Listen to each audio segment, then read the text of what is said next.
Are you a prepper or homesteader looking to connect with like-minded people in your area? Looking to start your own preparedness group? Already have a group? Well, look no further than PrepperNet. PrepperNet is dedicated to personal responsibility, individual freedoms, and being self-reliant. PrepperNet has monthly meetings in over 100 cities where you can meet and learn with like-minded people in your area. PrepperNet, where preppers unite. Find us online at preppernet.com. Survive, thrive, stay alive. It's time to get prepared with the Prepping Academy podcast.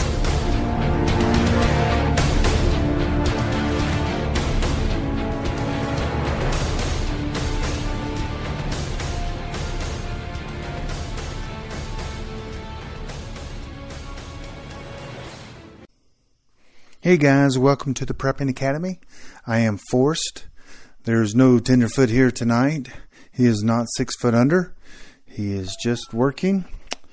I wanted to bring to you a podcast that I was on just a week ago. A gentleman named David Vines. He's on Preparedbroadcasting.com. He has a show that is called All Hazard Communications and Preparedness. That's on Preparedbroadcasting.com. The show was recorded on September 4th, 2018. The show title was Communication Security Before, During, and After an SHTF.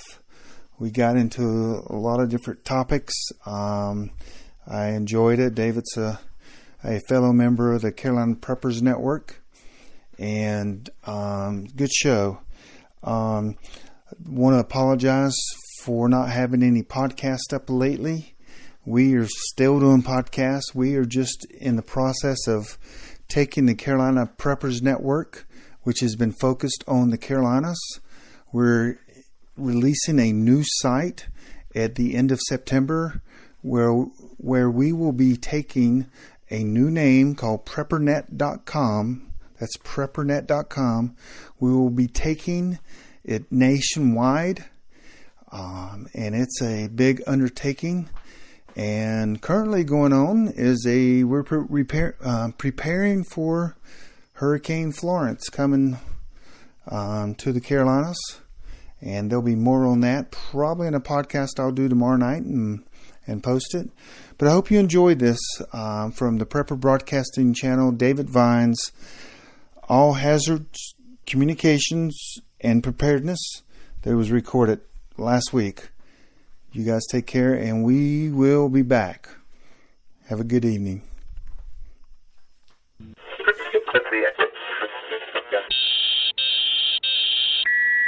This message is transmitted at the request of the United States Office of Civil Defense. 2251211. Message follows. Tango 6-3 Delta Yankee. 1555 Vancouver.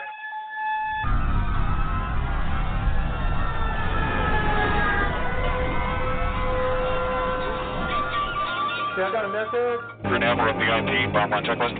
Pilot, center the FCI and keep it centered. Roger, centering FCI. Roger, 10 seconds to go.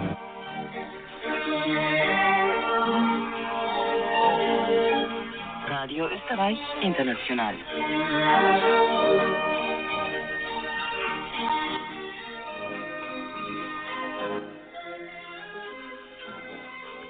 Well, good evening, everybody. This is your host, David Vine, for another information-packed podcast right here on the Prepper Broadcasting Network, live every Tuesday at 9 p.m. And we're on the East Coast of the good old USA, so it's 9 p.m. local for us here. Good evening or late afternoon for those out in California and maybe even Hawaii. Good afternoon. Anyway, tonight's guest is Forrest Garvin. He is what I would describe him as a prepper extraordinaire, and I mean that seriously. He's been into prepping for long before it was called prepping, and he's got a tremendous background. He's got a lot of skills. And he and I are going to talk about communication security, or A lot of people refer to it as ComSec, but communication security is tonight's topic.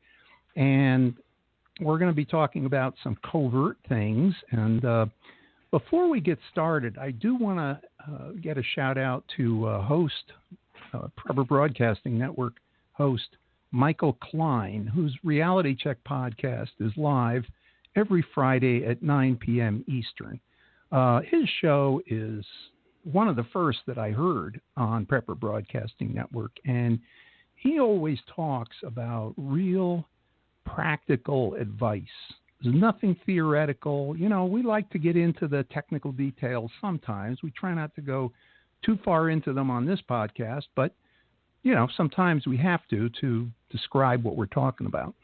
But Michael's show is very broad-based in the subjects. You know, he covers a lot of different territory, and he was talking most recently about deception, a very interesting topic.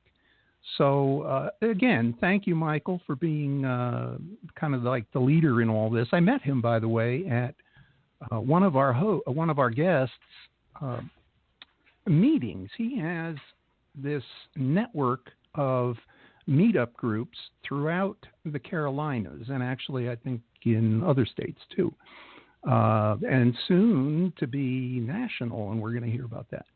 But Forrest, welcome. Hey, thank you for having me. Yeah, describe what you do, Forrest. Well, first of all, I do want to thank you for having me, and I appreciate G-Man and his years of service to our community, because G-Man has been doing this as long as I can remember. And then you mentioned Michael Klein, which is a friend of mine, and Michael is a great guy, and I would recommend anyone to listen to his show for sure on Friday nights. But Michael and I have broken bread many times together, so he's a great guy. But thank you for having me on. You're welcome. Tell us about the Carolina Preppers Network and what you have planned for that. Okay. Well, I'm an ex-banker, and I was looking for other people that had this crazy mindset of preparing and having my family prepared for any situation. And some of my best friends that 5 years ago were actually on bulletin boards. And I finally, got to the point that I'm like, I need to meet people. So I went to meetup.com and I created a meetup site. And about 3 months out. Excuse me a second. What was the first city that you had that in? That was in Charlotte, North Carolina. We ate at Fuddruckers. We met at Fuddruckers, which is an awful place to meet, just for the fact of it is loud and kids were running everywhere. So we had, I think it was 5 people at the first meeting, and I was really discouraged because being an ex-banker, just, I don't know, I just had this mindset that I was going to meet other people like me. And I tell this story a lot. I met this lady. She's like a hippie, long hair, colorful dress, and she's telling me she's a homesteader and natural herbs and medicine. And I'm like, oh, my goodness, this is not the type of people I wanted to meet. Little to know that they didn't need to change. I had to change. And now that lady is like one of my best friends. And I tell everyone I'm going to kidnap her because she has more skills than any other human being I've ever met. So is this the same person you told me about that was identified with the resist movement? No, that was a few years later. Yes. So a few years later, this young lady came in, had a resist movement T-shirt on, and I'm thinking, well, she's welcome. Nothing was ever brought up. 2 weeks later, she brought her sister, or 2 months later, she brought her sister. And I'm thinking, this is going to get bad. Well, 2 years later now, they are not only full-fledged members, but they are also on my planning team and are wonderful people. We have a few different opinions, but when it comes to government, privacy, And if think we're right on board and trying to be prepared. We're right there together. So, but back at 5 years ago when I started it, I didn't know. I just wanted to meet people like me. That was it. And since then, it has expanded from one city to 21 cities in the Carolinas, and we have over 8,500 members. Wow! We also That's have incredible. it's been crazy. Now like any other organization, not 8,500 members are active, but there are 8,500 members that at one point wanted to join, volunteer their email address, and are, we include them because, people have different things going on in their life, and sometimes. Well, yeah, I mean, for instance, tell us about that CPN bug out you got planned. Oh yeah, so actually the sisters I told you about that came a few years back, they've actually planned this entire bug out for us. So this is we're calling it the CPN bug out. We're all going to a national park in North Carolina. We pretty much have taken over the campground. I am guessing with kids and everyone, we'll probably have over 300 people. There's I think 82 campsites that are completely full. People have been doubling up for over a month now. So I've got 2 other people camping in my spot. Wow. And hey, so, Forrest, yeah. We've got some limited time here. I want to get onto the comms subject. And I think we have a nice segue in that I'm a member of the Columbia, South Carolina Preppers Network meetup group. Okay. And I met Michael Klein through that. And a while back, I saw some message traffic regarding the bug out, and someone said everyone must have a Baofeng radio. And so what's with that? Hey, let's take a quick break. Are you a prepper or homesteader looking to connect with like-minded people in your area? Looking to start your own preparedness group? Already have a group? Well, look no further than PrepperNet. PrepperNet is dedicated to personal responsibility, individual freedoms, and being self-reliant. PrepperNet has monthly meetings in over 100 cities where you can meet and learn with like-minded people in your area. PrepperNet, where preppers unite. Find us online at preppernet.com. So one of the classes, we're going to be teaching a lot of classes. When I say we, it's just members of CPN, the Carolina Prepper Network. We're going to be having classes the entire weekend. And people, communications is always kind of the last thing prepper does because they're scared of it. And so what we're doing, we did a big push so far this year, had over 50 people get their ham license, and we want people to bring their radios because we're going to actually practice doing a net. We're going to practice programming the radios. We're going to teach them everything we can, hands-on. In the morning, it's going to be, drinking from the fire hydrant, but we want people to not only, because all preppers, they buy the $24 Baofeng.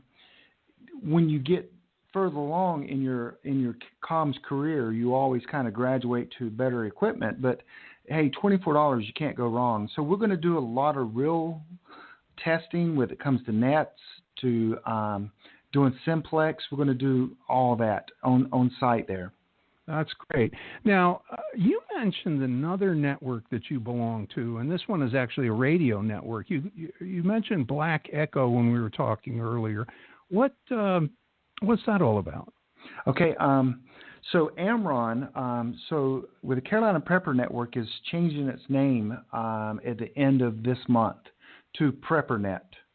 And our communication piece is going to be handled totally by Amron, which is John Jacobs Schmidt out of Idaho. And he came up with this way of communicating, and it's called Black Echo. And what Black Echo is an FM transmitter that a low power that in a grid down scenario, I would be able to crank up my FM radio station and broadcast 60, 70, 80 miles and radius around my where I would be located. Now, there's some offset issues there, but still it can get communications to a large amount of people because everyone has radios, car radios, and you can get information out. And so it's called Black Echo. During times of no distress, there's a limited wattage that you can do, meaning it really can go really past a couple of blocks. But in that time of distress, it's totally legal for me to pump that thing up and communicate to people. And we're going to test that also at the Bug Out Camp. But the wattage is key because there is a legal limit, and we want to stay within that legal limit, which where we'll be able to definitely reach all our campers without breaking that limit. You mentioned the legal limit. Now that has to do with the watts that are transmitted, watts of power that are transmitted. But you mentioned legalities, and I don't think we've really talked, at least not on this show yet, about the Federal Communications Commission. I think everybody knows they govern radio. They govern everything, even some of the cable TV, the whole 9 yards, all electronic communication and some other things in the United States. And they have regulations. In fact, I have one of their regulations right here. It is... Let's see, Regulation 97.113. That's actually the United States Code for anybody that's really interested. But one of the things that is prohibited, and it's directly related to tonight's show topic, is prohibited communications. Okay? And right after, there's a number of things, but right after communications intended to facilitate a criminal act, that's illegal. But after that in the list is messages in codes or ciphers intended to obscure the meaning thereof, except as otherwise provided herein. I couldn't quite figure that one out, but anyway, 10 codes, the 1019, 1020, all those things, 10.4, all of those kinds of codes are permitted. But codes and ciphers, and particularly encryption without permit, except otherwise provided herein, encryption is a no-no for amateur radio operators and just about anyone else, including preppers. But that's all we're going to get into tonight in terms of regulations. But pick up, I don't think you've mentioned yet, Forrest, your background in communication security. Why don't you give us a rundown on that? Well, I was in the United States Air Force in the late '80s, and I was actually an avionics and radar technician. While I was in there, I became actually a communications, not only a repair guy, but I actually came in. The job title is actually communications mouse. Again, it's Air Force. But MOS. That's for those with no. That's MOS for military occupational specialty. Right. And so I really, on a C-130 in our special operations group, I programmed the radios. I controlled the net. I was home base most of the time in the C-130 with the officer in charge right beside me, actually running the show. I was there to facilitate and make sure that he could communicate who he needed to communicate with in the military. Since then, I've gotten out. I was that guy out of the military in the '90s, but since then I've got my we got my technician and my general license, and have a HF rig. I've got all the the toys that one needs, and I'm still learning. You're being modest. You're being modest, Forrest. I want to go back to the Air Force. Apparently changed your life, and in 1986 you were a avionics comms specialist and worked on C-130 radars, and radios. Yes. Mm-hmm. By the way, for people who may not be aware of this, the C-130 is the workhorse of long-range special operations. And he volunteered with JSOC, which is the Joint Special Operations Command, for 2.5 years. That's what I mean. You're being modest here. Tell us more, about what you did and some of the missions you went on with, without giving us any classified information, of course. Yeah, it's funny that you say all this because not many people. I tell people that, and they have no idea what it is, and I usually don't try to get into it too much. But yeah, so JSOC is Joint Chiefs, of Staff, or it's really working for a senior leader at the Pentagon, and our unit, we had 2 C-130s, we had members from every branch of the military, not only the U.S., but we had some British service. We had a couple Canadian military. We had a guy from Italy. So our group was not just U.S. military. It branched out to other military and countries. We literally traveled the world and was on call 24 hours a day. Can you give us a little bit of an idea? Now that was back in the 80s, so satellites weren't as big a deal and everything. But can you give us an idea of what kind of comms you had on there? And I think you mentioned a problem once that you solved. Well, the comms, it's kind of interesting because some of the comms we worked on it's archaic at this time, but yet some of it's still classified. I remember when the first UHF radio came out, they had it was encrypted and it also was anti-jamming. So every second or half second or 2 seconds, it would actually frequency hop to another frequency. At that time, we were concerned that if we were in a mission, someone would try to jam one frequency, and this particular radio would hop frequencies. So the only way you could jam it is by broadcasting through all the spectrum, which takes a lot of power to jam you, and it was encrypted. And if you remember, it was in the late 80s. It was a father-son Navy guys that actually gave that technology. Yes. Yeah. Gave that technology to the Russians, and that was the exact technology we were using. But the interesting thing was the codes were uncrackable at the time, and we were frequency hopping at a random frequency. So even though the Russians had the technology, they could still not listen to us. That's great. Because because of the encryption and the hopping, it had the sequence had to come from one source, which then I would, in a sense, programmed all the radios in the mission, and we would all be. And so it was. Even though they got the technology, they really couldn't use it against us. I got it. Listen, 30 years later, we're now using internet on a regular basis. Excuse me. So,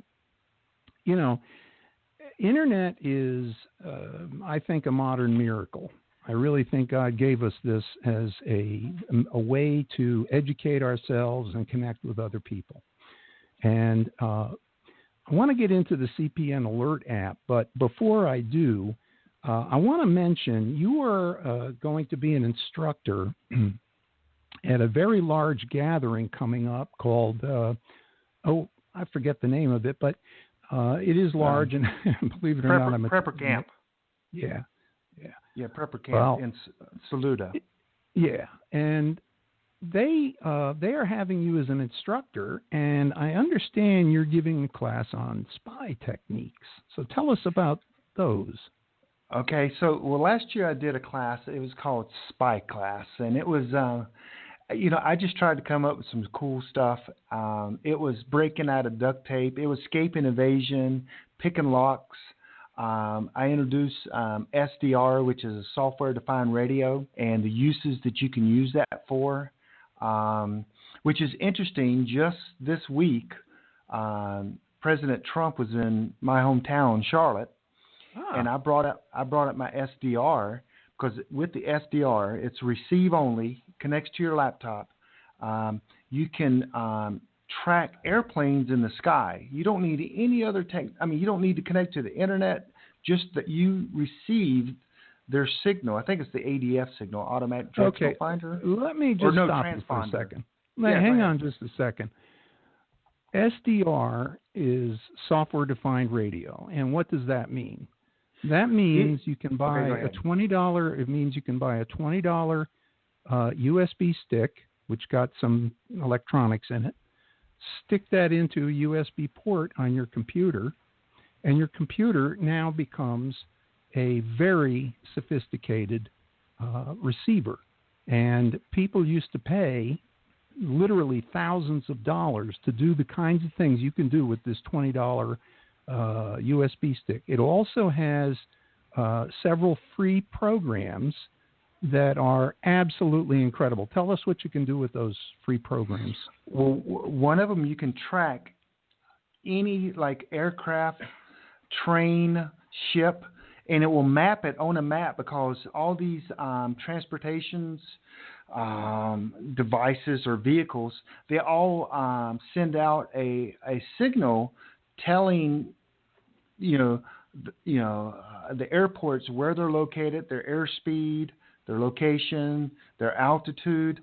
All that information is actually sent in a signal, and this software can receive it, decode it, and then put it on a map, and you can actually see the flight path of planes flying in your area.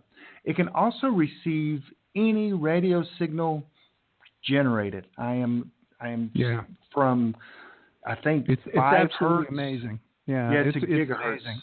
Yeah. Well, there's different models, and they cover different things, and there's actually a transmit-receive model that's designed for the ham radio bands. But before we get into that and try to, describe some more of these spycraft, I just selected the technology or the communications-oriented stuff out of your slides. But we've got a break now, so let's go ahead and take a short break. And when we come back, we'll get into some of these spy techniques. Okay, let's see. We were talking about the slide deck that I got from Forrest Garvin, our guest tonight, who's head of the Carolina Prepper Network, which is a very large organization spread throughout the Southeast. And he has a number of topics that he's going to, I think there were probably about 100 or so slides in there, but he was talking about a number of topics. One that I want to be sure to cover, and that's this CPN, what is it now? CPN Alert app. Tell us about that for us. Okay. So we have many methods to get information to our members, and one of them is an alert app. So as our members sign up for the alert app, they put what city that they're located in, and then they check the cities that they would like to get information from. So let's say that you're from Charlotte, and when you sign up, you just put I'm from Charlotte, and you don't want any other information but Charlotte. Then you submit, you become a member. So as situations happen, or what I and my team determines that is information we need to get to our network, I can send an alert straight to your phone, and it is truly an alert. It will bing your phone, even if it's on silent, and say, hey, there's an alert, emergency. 2 cases we've used this, and it's actually more than 2, but 2 good examples are in Cornelius, North Carolina. There was an active shooter downtown in Cornelius, and so I got that information. I messaged just the people in Cornelius, and all the members in Cornelius got that information, and they knew to stay out of downtown.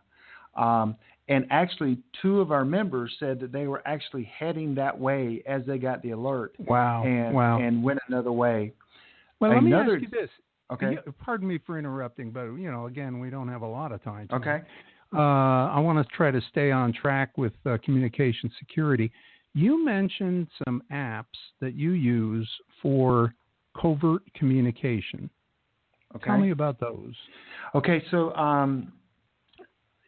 one of the apps, the only app we really use that is on like a smartphone, is an app called Signal. Signal is an open source encrypted end-to-end communication app. So as I type a message and I press send, it has already verified my phone and your phone, and it encrypts it on my phone, sends it to your phone, and decrypts it.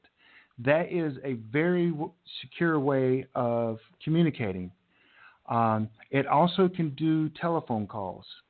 Because it's open source, it is one of the best apps, communications apps out there, because it is, day to day, it is tested by hackers to make sure that it is doing what it says it should do.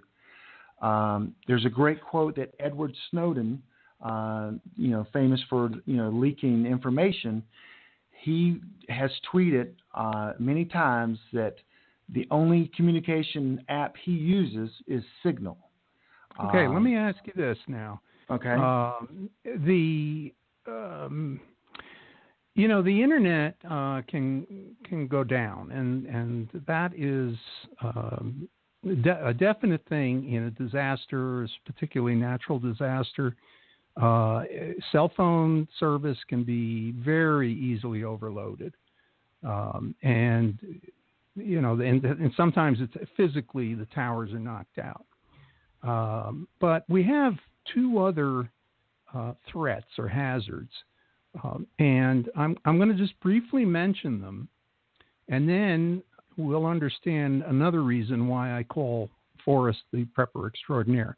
But most people know about EMP, so I'm not going to even talk about that. There's also something called a CME, a coronal mass ejection from the sun, and that is an actual event that has occurred in prehistoric history, and supposedly these things occur every 100 years. Now, I don't know about that, but in any case, we're way overdue. Now, what happens if the EMP does hit? And what happens, and actually it's more likely to happen, the CME event happens. Well, Forrest has got that covered, and he is a contributor to a documentary called The Black Sky Event. And as I understand it, his main motivation for getting involved with that was to make sure that people understood that preppers aren't crazy. That is correct, yes. Tell us more about that. So this documentary will have some of the best experts in the industry. Let me interrupt you for 1 second. The Yep. best experts, because I know about them. Okay, the best experts. Dr. Pry is his name. Peter Pry, yeah. Correct. He is, and I can't name all the ones that are in there, but former CIA director.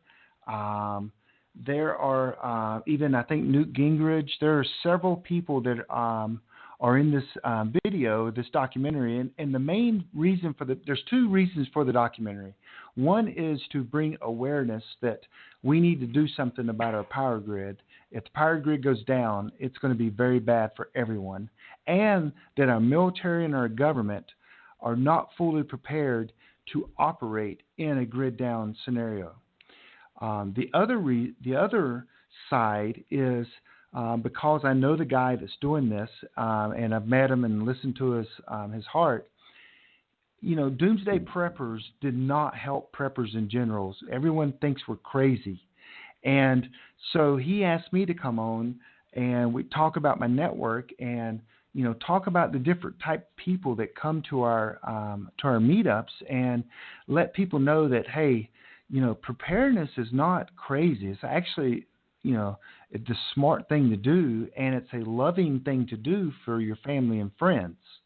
Absolutely. And listen, before we go too much farther, I want to make sure I don't forget this. Communication security is such a very, very broad topic. Today, it includes not only radio and cell phone, but also the internet. There is one organization I don't want to forget to recommend, and that is a group called DEF CON. And DEF CON is, slang for defense condition. You've probably heard about that through the movies. But in any case, this is a group of white hat, at least mostly white hat and gray hat hackers who meet once a year out in Las Vegas. And I went to one of their meetings several years back. And the amazing thing about them is that they put all of their stuff online. So if you go to defcon, DEFCON.org, you will find an absolute treasure trove of everything with regard to computer hacking, computer security, Wi-Fi hacking and security, cell phone hacking everything. And lately, they've been talking about hacking the, things like the Internet of Things, which will be connecting, your refrigerator and your car and everything else. So defcon.org is definitely the thing to do. But let's talk a little bit more about communication security. Well, I'm sorry, I interrupted you. You were talking about the documentary, and yes, there are a lot of very good people in that documentary, and basically they're all warning the government and the public that this is a very, very serious threat. Yeah, I guess the funny thing that came out of it, he said, I really want you in this documentary because you are a business, ex-banker, ex-military, and people don't think you're crazy. And I'm like, I think that's a compliment. I'm not sure. But so he came, we shot video for a good 5 hours. I think it's going to be coming out in January is his goal. He's got some and there's a preview video that you can go. I don't know the URL. I think it's blackskyevent.com, if I'm not mistaken. I can maybe somebody in the chat room can check that. But it's a great video to check out. It's just he does a really good job, and he's won many awards with his documentaries in the past. So, looking forward to it. I think the former ambassador R. James Woolsey, I should say ambassador because they have that term for life, but he was a former director of the CIA. Now, one of the people who I don't know personally, but I'm very, very familiar with, is Frank Gaffney. And Frank Gaffney is absolutely an expert on the Islamic threat.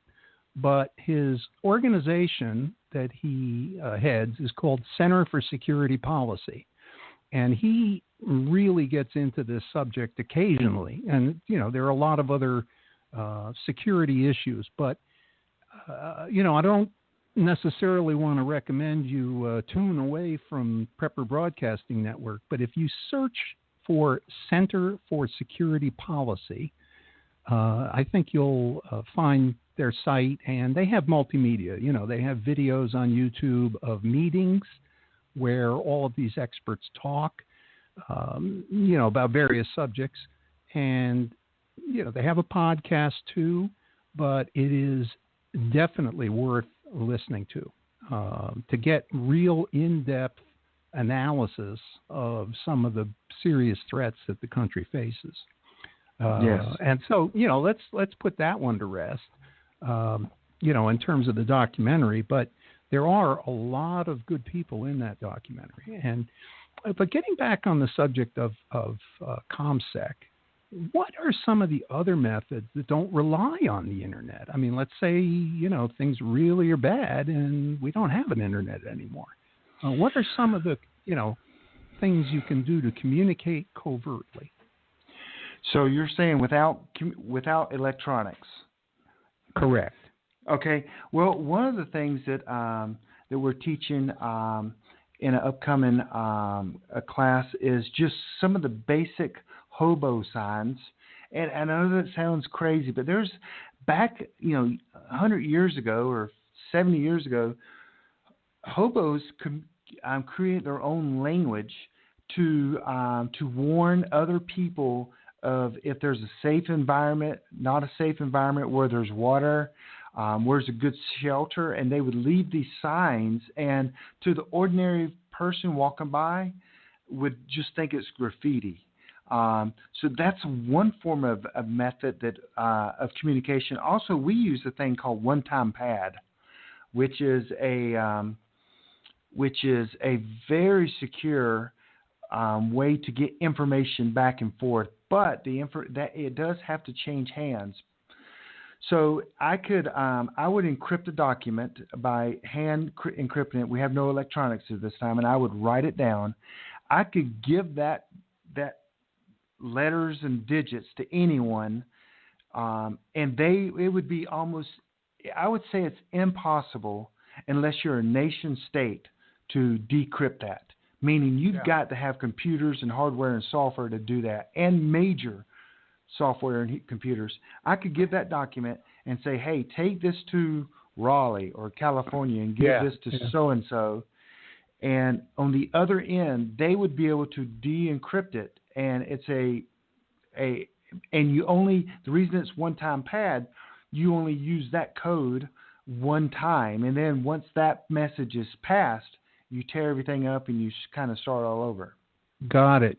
Now, okay, let's assume that we are in a black sky event, but we still have our radios, and this whole rigmarole about Faraday cages and everything. Yes, there are ways you can protect your electronics. We're not going to get into that tonight, but there are ways, and I think while a black sky event would knock out the electric grid for sure, thereby, basically shutting down the internet after a couple of days of generator power and batteries and stuff. But just radios alone, they are not really secure because, for example, in your spy traits or spy techniques slides here, I see some information about tracking a radio or tracking a frequency. Tell us a little bit about that technique, that spy technique. Well, couple things you can do here is I have several radios. I have a scanner.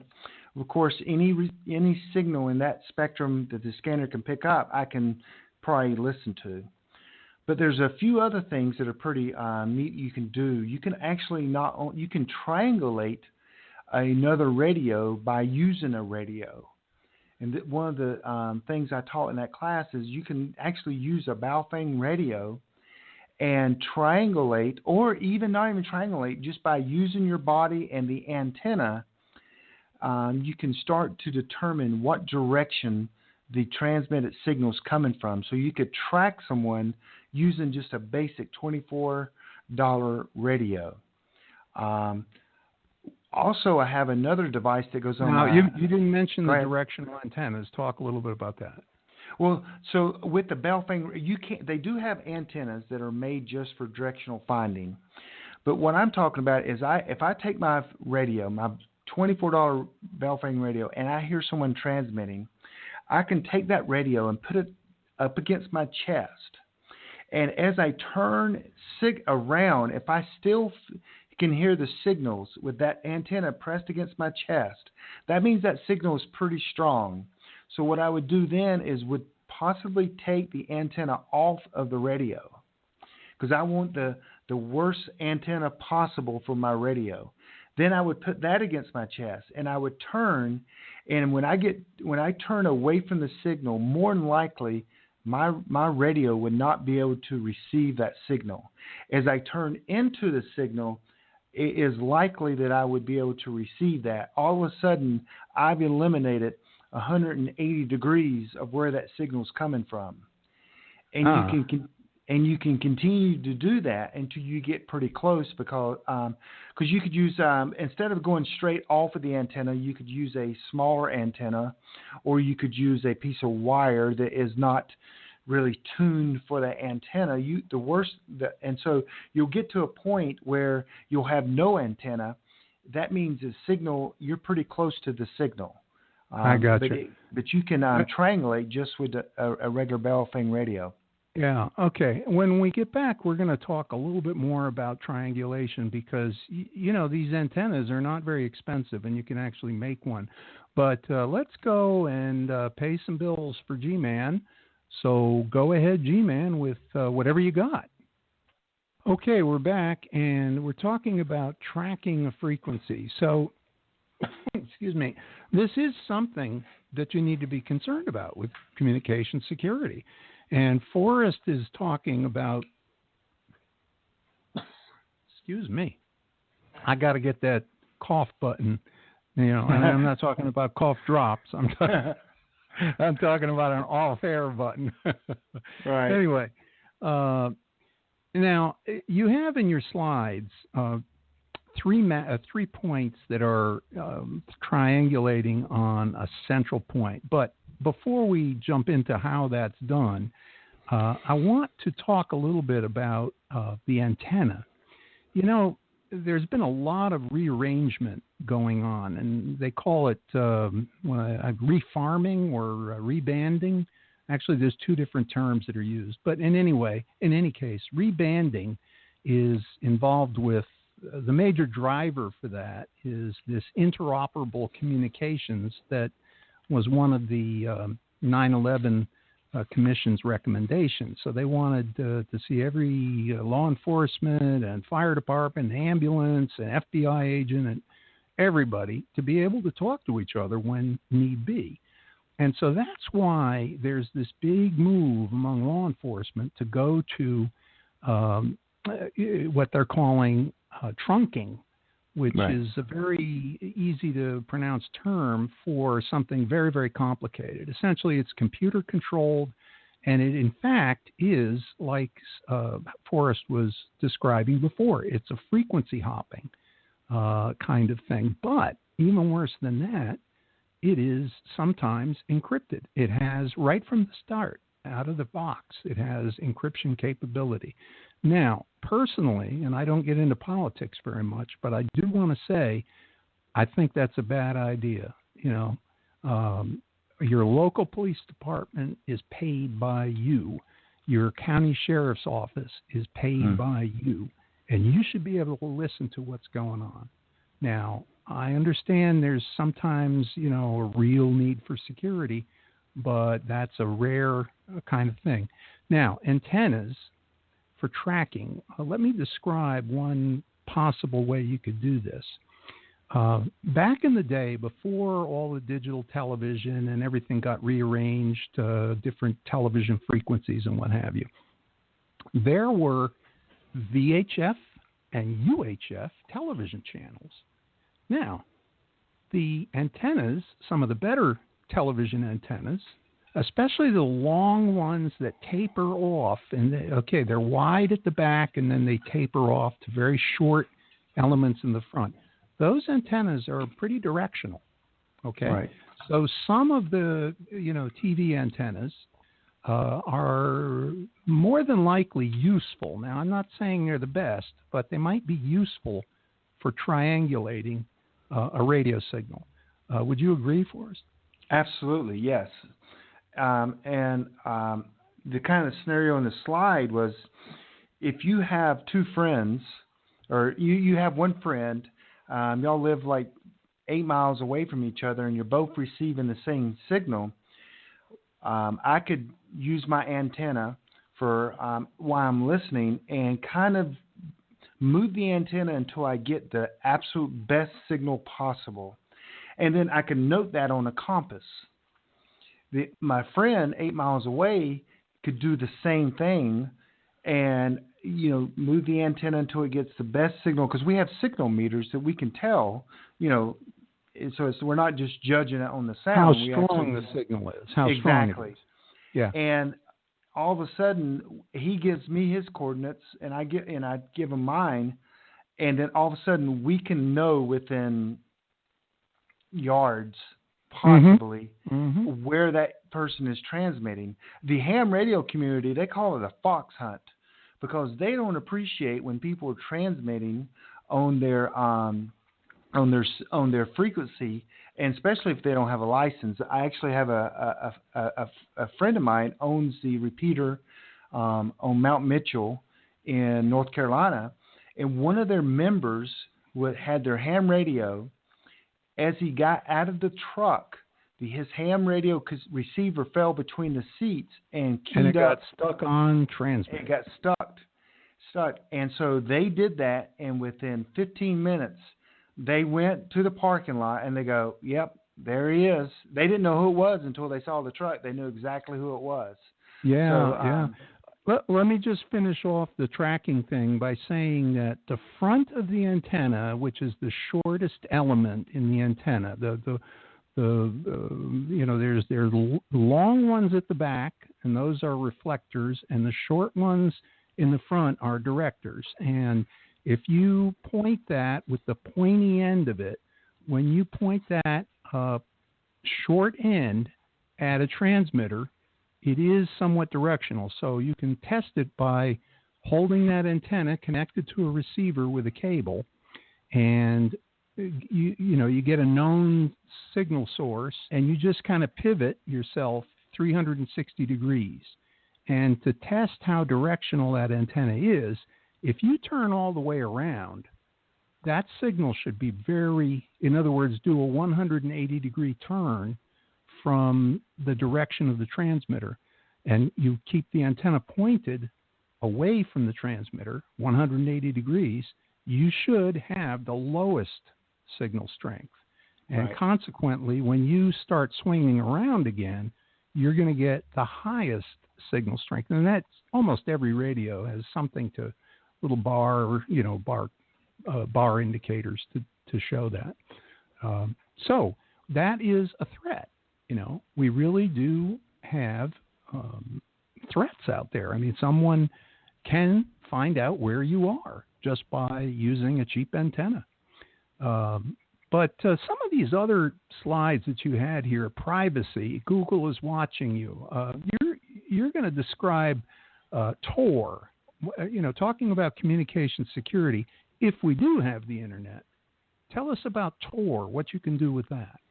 Well, the Tor is it's a network actually that was created by the United States Navy for spies as they're spying in another country across the water.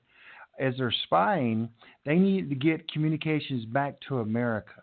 So they created this network that uses the internet, but it's a kind of they call it the dark web or the deep. I mean, there's all kinds of names for it, but they used it literally to transmit information back to the United States.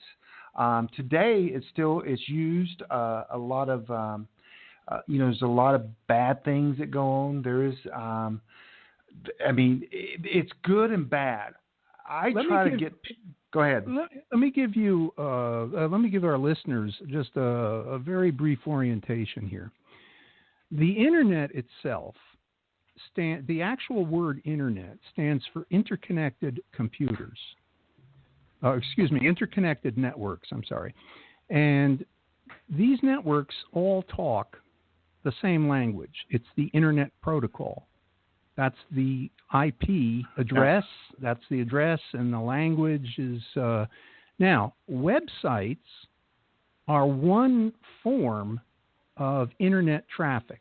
When you think about it, if you're using VoIP like Skype, and I wanted to ask you about Skype, too, in terms of the encryption of that for us, but let's put that off for just a second. The Internet is just a pipe. It carries all kinds of protocols. One protocol, traffic. One type is email. I mean, email is an entirely separate kind of traffic that flows through this pipe. Now, if you use a regular browser, you're going out to regular http:// But if you use a Tor browser, which is free, then you're going to use the Onion routing system, which is not the same as the IP. Well, it works on IP. It's part of the internet pipeline, but it is, like Forrest said, entirely separate. It's not email. It's not websites. It's not VoIP. It's entirely different. And that's what we're talking about here. Tor is the free software. Correct. So can you wrap up that, Tom? Yes. And so so there's a network of computers. And one of the reasons it's kind of secure, a lot of people would argue that it's not. But I know that when I read the facts of the crime ring, Silk Roads, it took them years to crack that. They were doing drug trafficking, sex everything bad you can think of. The only way they caught the people involved in that was a gentleman used a username that he used on the dark web, and he used it in real life. And that's the only way, after 3.5 years of trying to crack and find out where these people were. But it goes to different computers. It changes the routes, the routing. It's a pretty secure network. Do I think nation states are listening and are making their own network and building their own nodes? Absolutely. You know, there's a picture here. I'm looking at it from your slides. It shows an NSA data center. That's that new facility that is it Utah where they built that? Yes, they watch and record everything. Absolutely. And you know, today storage is so dense. I mean, I have a little thing that looks like, I mean, you could stack 4 of them tall, 4 of these little devices tall, and you would have, you could have 4 terabytes of storage, and it would be smaller than a package of cigarettes. Okay, it's called solid state storage. So if you can imagine what we can buy for $150, think about what the government can afford. And I mean, those giant buildings that they've got out there, and you've got a picture of it right here in NSA data center out in Utah. Those buildings could hold literally millions of them. But anyway, we're going to go tonight. We've just barely scratched the surface.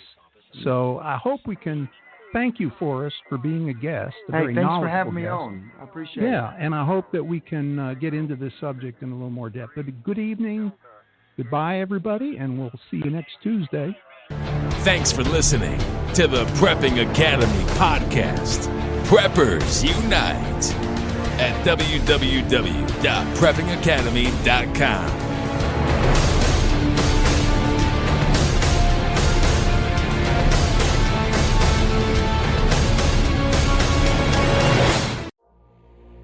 Has your data been hacked?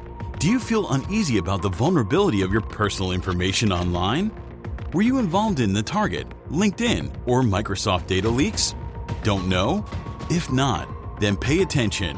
Join Forrest Garvin from Preparedness for a free webinar on privacy and security. Gain insights into safe internet browsing, VPNs, crafting online aliases, secure emails, detecting if your data has been hacked, and managing passwords. Secure your spot today for this webinar on privacy and security. It's free. This webinar delves into comprehensive strategies for bolstering your online privacy. We've got you covered, from fortifying your passwords to shielding your financial information and mastering state-of-the-art encryption techniques.